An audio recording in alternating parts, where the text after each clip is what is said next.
The global food system must be transformed. It's actually already started, and in most cases, governments aren't leading it. It's changing from the roots with individuals, organisations and movements connecting globally via vision for a healthy system that supports everyone. A growing desire for change has been gaining momentum, and its focus is a system with global solidarity, where we listen to the unheard voices and needs of all and act out of cooperation, not competition, where we share resources fairly and value the environment, and where everyone has enough to eat, always. This shared vision that is growing from the roots is pressuring governments and corporations to change their old ways, giving way to innovation and increasing solidarity.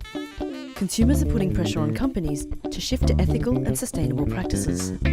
Governments are now being forced to intervene on rising food prices, and steps are being taken toward better policies and trade agreements. Whether you work on a local, regional, national or global level, you can be a part of the movement to grow a better future. These are what some of the possibilities look like, but they are just the beginning. New ways of thinking, producing and consuming. A paradigm shift in agriculture towards more sustainable and ecologically friendly practices that benefit the world's 900 million small farmers, not just agribusiness.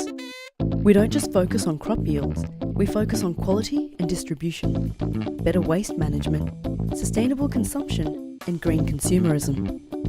Adaptation to climate change and a reduced vulnerability to impacts, as well as a global deal on climate change to ensure countries are working together towards more sustainable practices.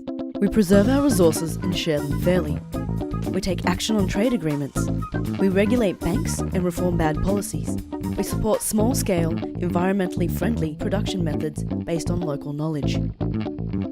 Women are empowered and the door is open for them to join the conversation on land use. We support communities to fight against corporations that are trying to push them off their land. We invest in smallholder agriculture so that communities can support themselves and don't go to bed hungry. How are you and your community impacted by the global food crisis? What are people doing to address these issues in your community? How can you help grow the movement?